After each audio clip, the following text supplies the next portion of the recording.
Hello everyone, thank you for joining us on this edition of the Primetime Newscast on Equinoxe Television, live from our headquarters in Cameroon's economic capital, Douala. I am Babla Jonathan. In our top stories in this edition of the news, right defenders decry increasing human rights violations and abuse in the Republic of Cameroon. They are urging the population to rise up and mount pressure on the Yaoundé administration to stop the alleged violence and human rights violations perpetrated by soldiers, notably in the crisis-stricken regions of the Republic of Cameroon. They are also calling on fighters, civilians who have carried guns and are fighting the population and government forces to drop their guns. And out of the country, rescues have retrieved the bodies of 12 children who drowned in a beach near the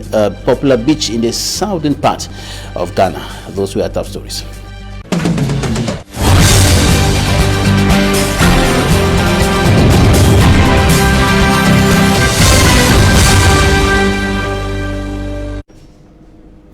Thanks for joining us on this edition of the 6 p.m. newscast on Equinoxe Television. We begin with human rights issues in the Republic of Cameroon. The human rights report of the country remains quite bleak and disturbing, according to human rights defenders in the country, who continue pointing out a series of human rights violation and abuse cases, notably in the crisis-stricken northwest, southwest, and even the far north and the east regions of the Republic of Cameroon and across the country. Human rights defenders are indicating that human rights violations and abuse by soldiers or other government agents and civilians are on the rise, and of course this is putting many persons in very difficult, deplorable, and even deadly situations. Some of them were speaking to the press today in Douala, coming from different civil society organizations, Stand Up for Cameroon civil society organizations, El Monde Avenir, and others, who have put themselves together in a working group and presented a report on the human rights situation and, of course, violations and abuses recorded in the country. Take a listen to one of the civil society leaders. Human rights violation situation in Cameroon, I would say it is increasing. The violence is increasing. Nothing seems changing. The government is not reacting, because when we look at the statistics of last month and the statistics of this month, we see that the killings continue. Houses are still being burned. Women are still being attacked. Children are still being killed. Nobody is exempted from it. Violence continuing in the country. Presently, the working group has as objective to present the report and go for advocacy visits. So presently, last month we visited some international organization. We visited the government, just like what was said in the report. We visited MINIDEF and presented to him, and that is a means for us to share what we have seen with the government, with other organizations, for them to see and join us to react. The civil society leaders are urging the population to stand up and mount pressure on the Yaoundé administration to put an end to the continuous violations of their rights perpetrated by soldiers and other government agents, especially in the crisis-stricken parts of the Republic of Cameroon. They are also calling on the civilians who have picked up arms to fight in the northwest and southwest regions of the country to drop their guns, because in their opinion, violence will not solve any problem. Take a listen to Lemnu Messi of Stand Up for Cameroon. Major recommendations that have been put in place by Stand Up is respect to the citizens of Cameroon, that they should be more committed, they should be informed, and they should not be ignorant to the law. Like what one of the panelists was saying, that if somebody is arrested and his right is violated and it is communicated, instead for the citizen to join him, to support him, they will rather criticize. So we are calling on the citizens to join Stand Up for Cameroon, so that we come together when there is any violation of an individual's right. We move down together and we act upon it. And I bet you that the more we act, the more we come together, the more we mobilize, the more pressure we put to the government, it is certain that we are going to have a perfect feedback. To the government, one of the recommendations is that they should ensure that they educate their military forces so that they stop violence in the field, so that they stop attacking children. And to the armed groups, they are asking them to lay down their guns and to come down to reason, because with all this, we've seen that there has never been a country where violence had solved the problem. So what we need to do is to address the problem and not attacking individuals. In the far north region of the country, some women who had been deprived of their rights by Boko Haram terrorists, they were captured and held in captivity for a long period of time. They are now being drilled on how to pick up from the crumbs and put food on their table and supply their basic needs by some non-governmental organizations who are also giving them psychological support to take them out of the trauma inflicted on them by terrorists of the Boko Haram sect. Details in this report. They are ex-hostages of the Boko Haram terrorist sect in the far north region of Cameroon. They were kidnapped in localities like Limani, Amshide and Meno. While under custody, these girls were transformed into sex toys, with others used as suicide bombers. We encountered a lot of difficulties while in custody. A lot of girls were killed, with others transformed into sex objects. It is really a bad experience. We appreciate the efforts of traditional rulers and government authorities.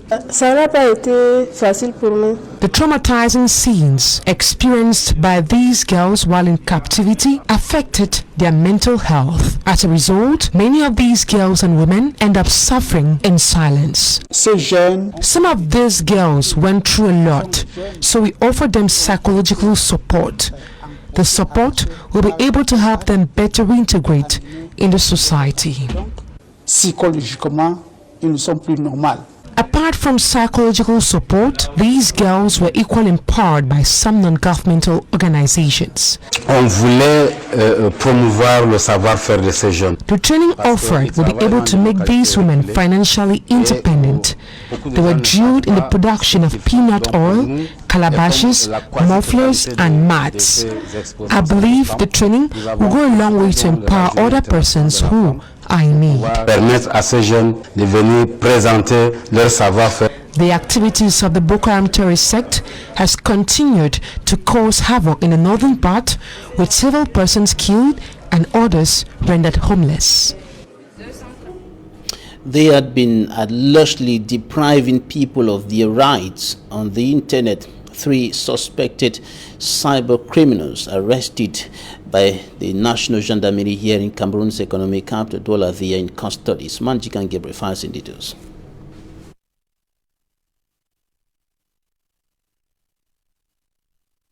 Manjikan Gabriel with that report on cyber criminality.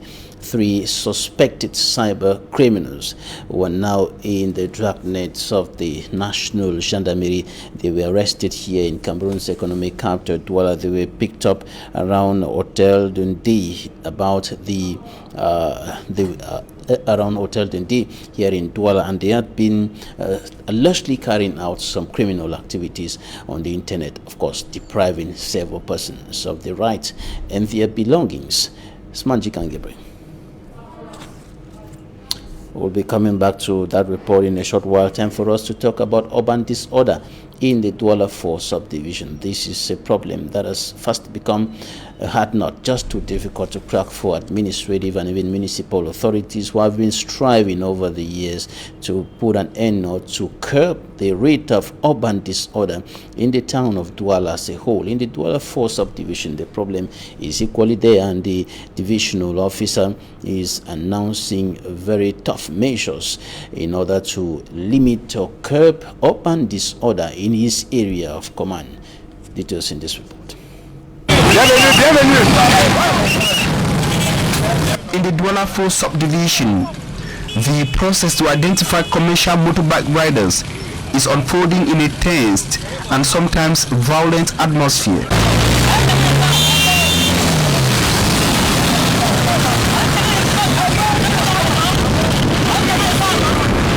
Forceful interception of bike riders, control of identification document, and seizure of motorbikes which do not have required document are some of the main characteristics of the process.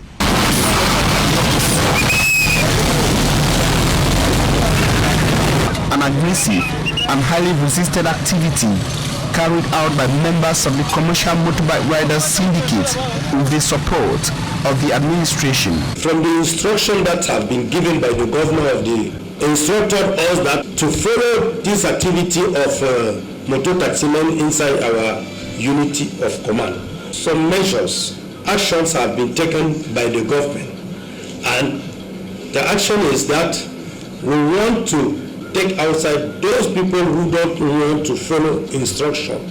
The operation that have been carried out is to clean the sector of motor taxi.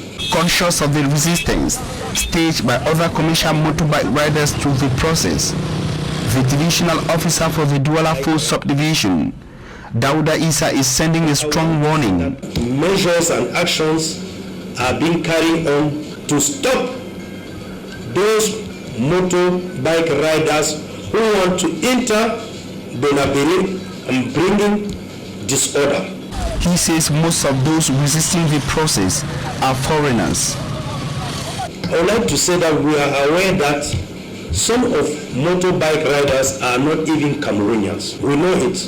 And the operation that is carried outside wants the permit of riding and the ID card, the national ID card. This practical operation comes few days after a meeting between leaders of Commercial Motorbike Riders Syndicate and the governor of the Littoral region.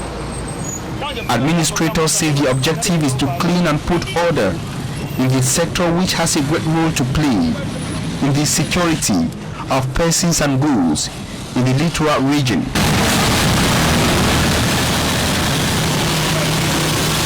Special motorbike riders at the center of urban disorder in Cameroon's economic capital, Douala. Their leaders have presented apologies for the standoff recently orchestrated with forces of law and order around the Mbopi market here in Cameroon's economic capital, Douala, which left several persons injured. And they have promised to work hand in glove with the forces of law and order in order to curb this ill in the city of Douala. Inosenazi reports. The recent violent clash between commercial motorbike riders and some agents who presented themselves as members of the motorbike syndicates in Bopi Douala that resulted to the arrest of many and several others injured is main reason for this press conference, grouping representatives of the various motorbike trade unions in Douala. According to one of the trade unionists, they regret the incident provoked by the multiple controls of motorbikes organized by certain individuals demanding presentation of bike documents before circulation, thereby creating disorder and tension in the peaceful sector with their lies, dupery and traitorous behaviors amid other syndicate members. They also apologize to all those who have been affected property-wise in that violent confrontation. To them, government should open an investigation to punish the different culprits. Leaders of the trade unions have also agreed that the set control of commercial motorbikes by the set betrayals be suspended at the moment. Qu'un recensement minutieux de tous les syndicats enregistrés au greffe soit effectué par le gouvernement dans les brefs délais afin d'extirper les brebis galeuses. Returning from Rwanda, where they got inspired, a delegation of the motorbike syndicate presents a project to develop the sector in terms of training bike riders and the issuing license, strengthening and developing the bike rider syndicate into a cooperative essentially. This to them will be mutually beneficial. Donc ce que nous attendons au gouvernement de nous accompagner. That all the experts from government is understanding and support for the sector to gain maturity with responsible bike riders and leaders. Out of Cameroon, rescue soldiers have retrieved the bodies of 12 children who drowned near a popular beach in the southern part of Ghana. They were part of a group aged between 14 and 17 who had gone for a swimming outing on Sunday at Apam town, and parents and locals have gathered at the shore to wait for news of those still missing. And of course, some bodies were retrieved yesterday and others today. A local woman told the press, and beaches in Ghana remain shut to prevent the spread of COVID-19, but the children are said to have avoided using the main routes to the beach to avoid being stopped. And the bodies of the deceased are currently at the local hospital. An official from Ghana's tourism authorities said that it was difficult to police the country's 540 kilometers square coastline, 540 kilometers coastline, and the swimming in any part of Ghana's coastline is considered dangerous because of strong undertows, and of course, but most of the country's beaches don't have permanent lifeguards or flags warning people about the dangers. Talking Point is up next.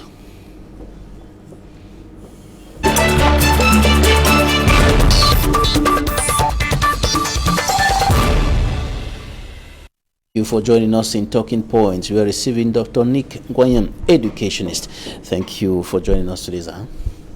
Well, thank you very much. It's a pleasure to be with you here.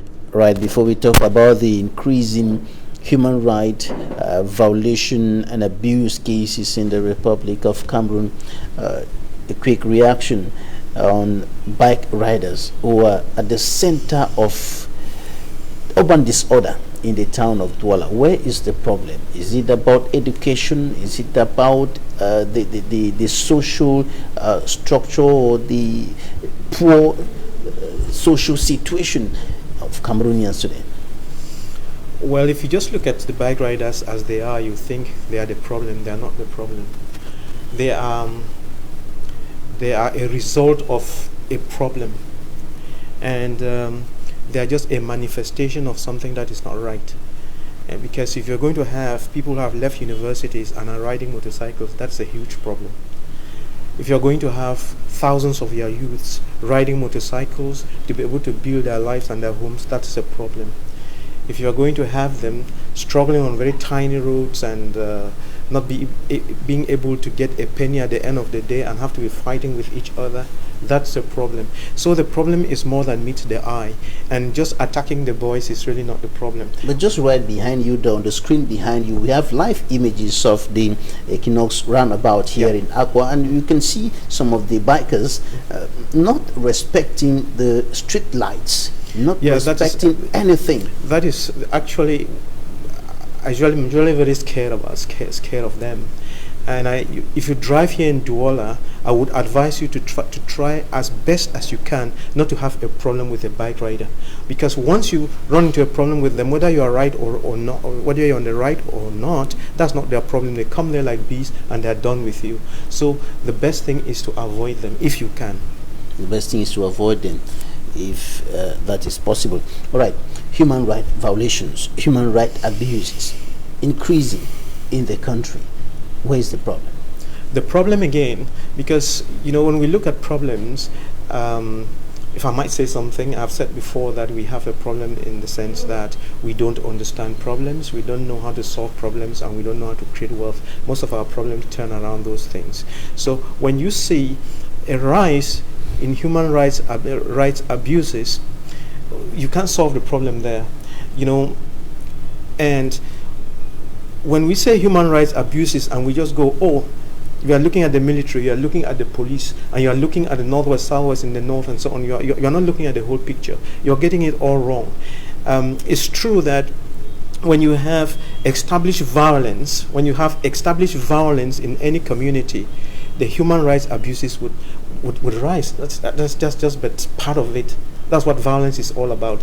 And in violence, that's the case in the northwest and southwest regions where we have the 4 years eye for eye, tooth for tooth, that kind of a behavior, ping pong, ping pong, ping pong, ping pong, blame you, you blame me, I blame you, all that kind of thing, and the tension keeps rising. No, if you just keep blaming, oh, this one has abused, that one has abused, it doesn't make sense, because if you watch the video of what is coming out of even the amber camps, you see that they are also not easy. They are very, very violent in the way they treat people that they have kidnapped or whatever, people they accuse of one reason or the other. So the military is doing their own, the ambers are doing their own, then the civilians get caught. But if we just leave it as it is and stop talking about that and step out a little bit and try to understand the concept of human rights violation, then we realize that we are all guilty.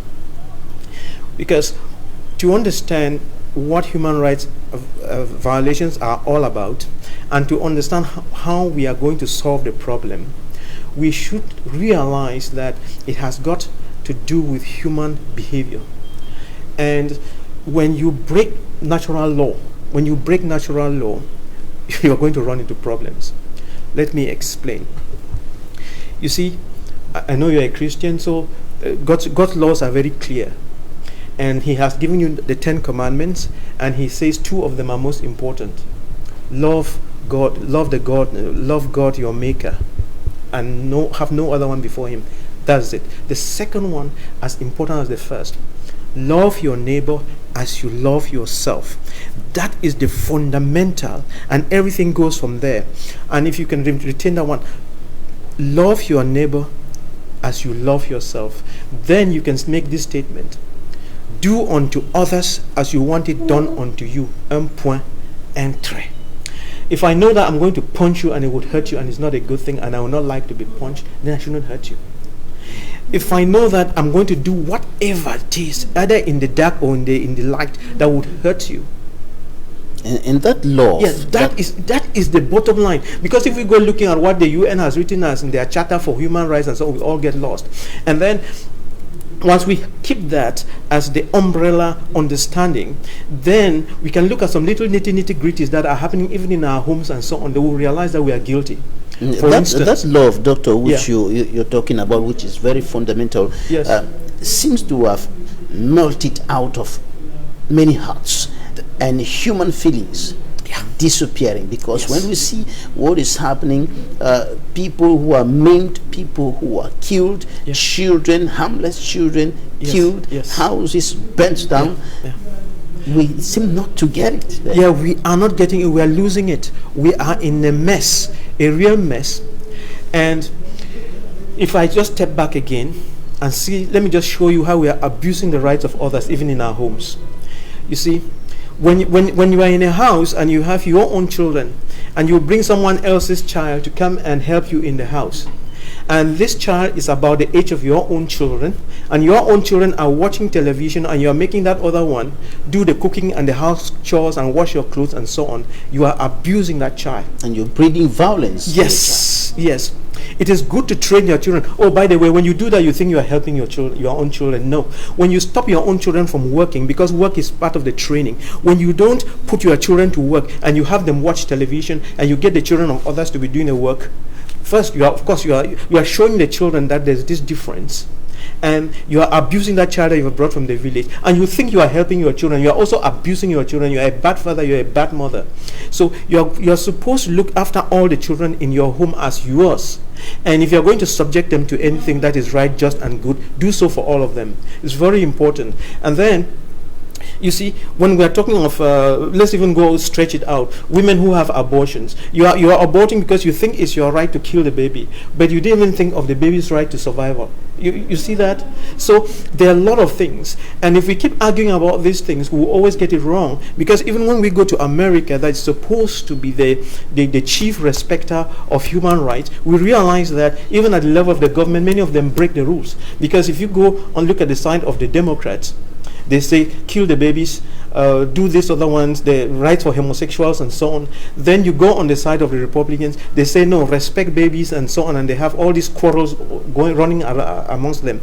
But even then, when the Democrats were in power, you see George Floyd was killed by a policeman. He had a knee on his neck and killed a man, and then the government said nothing. So at the end of the day, the whole world is traumatized. It's really very traumatized, and we don't know where to put our heads. No, about what is considered by legal minds and civil society leaders as arbitrary arrest and detention of persons, journalists, right defenders, civil society leaders, political leaders, arrested and detained, some for very long periods of time, without trial, without judgment, often above the limited time prescribed by the law.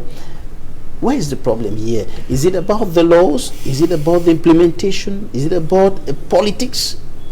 We have the best laws, but you need good people to implement the law, okay? Because and the laws usually have very broad interpretations, and when someone wants to hurt you, he will always twist the law, just like pastors these days. Some thieving pastors, they pick a verse from the Bible and twist it around so that they can milk their Christians. So you can do anything with the law if you are smart enough. So that's what is happening. You have very intelligent crooks who are using the law to hurt the people, and everywhere. I say even pastors, they do it. So as long as a human being is not functioning with the mindset of love and respect, he would always abuse. And then what you will realize that in a country like ours, people like, I keep saying this, technicians as a whole don't have much respect. But when you are in commandement somehow, the law or whatever, law enforcement, one way or the other, you can easily cross that line and start abusing people because you think you have the yam and the knife. And if you are not well brought up, you really can push it to an extent where it takes people's lives. And when people are picked up like that, today there were some civil society leaders here in Douala talking to the press, highlighting a series of cases of journalists, including people like Thomas Sauer, highlighting a series of civil society leaders, including about 4 from Stand Up for Cameroon, who have been in detention for several months today without any trial, without any justification.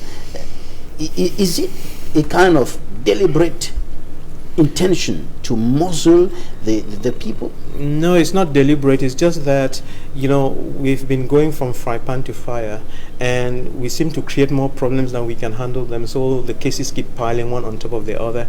And I think it is in the light of what is going on that President Paul Biya is now thinking that there should be reconciliation and unity in the nation, and for this to happen, there's going to be an oncoming dialogue where the government will talk directly with Anglophones and not mix it with other things, and then you might have an opportunity for government to talk to the different tribes, the North, the Bamilikes, and so on, and we begin to build a better society. In fact, let's look forward to building a better society. When we say reconciliation, it means everything, correct everything that's not going on well, so that people can be happy in this nation, so that children can have jobs. Everybody's kind of like having problems, and when you're going to be in a nation where youth don't have jobs and they have no future and they can't say what's going to happen to them tomorrow, then there's always going to be violence, and the strong are always stealing from the weak and so on. So we have to recraft our nation. Once you recraft your nation and set it on the right footing so that you have good governance and everything, a lot of these things would pipe down. You mentioned something very, very important there. Reconciliation. Right defenders will tell you this cannot happen without justice.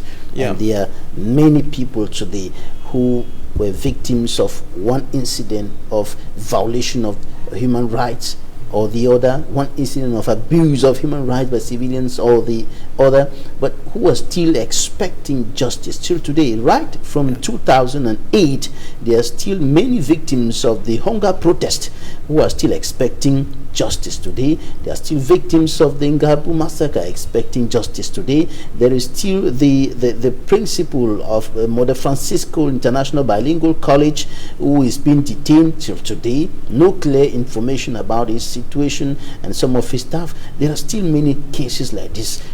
Yeah, that's right. When you hear that word reconciliation, what it means is the end result of a process. So a lot of things will be happening so that because like you say, reconciliation is the final product. People will be reconciled and be happy. And when people are reconciled and happy, they can unite.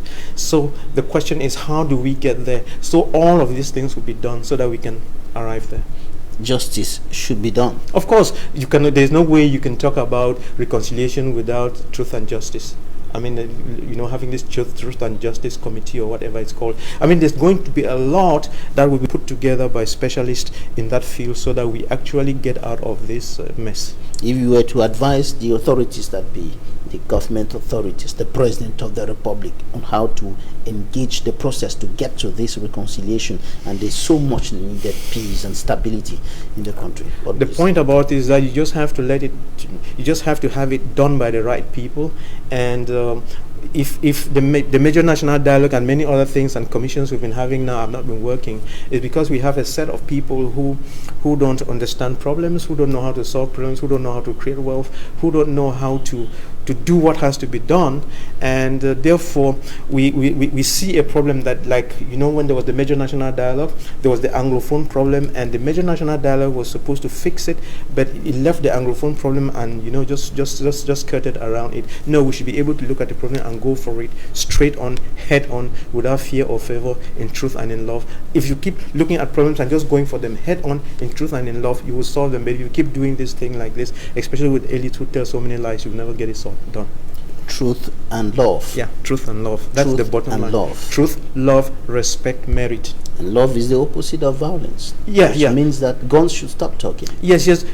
Guns will stop talking as soon as you start respecting people, as soon as you start listening to people with the intention of understanding them and truly solving the problem, and having that empathy and saying, yes, I really understand where your shoe pinches. Let us try to see how we can solve it. The problem will be solved. It's the arrogance that's causing all this nonsense. It is within this line of thought that the members of Stand Up for Cameroon, Amond Aveni, and other civil society organizations who have put themselves together to fight for human rights to be respected in Cameroon are now calling on civilians who are carrying guns and fighting in the northwest and southwest regions to drop their guns. That's right. When the process for the reconciliation and unity is set in motion, many of them will be called to work.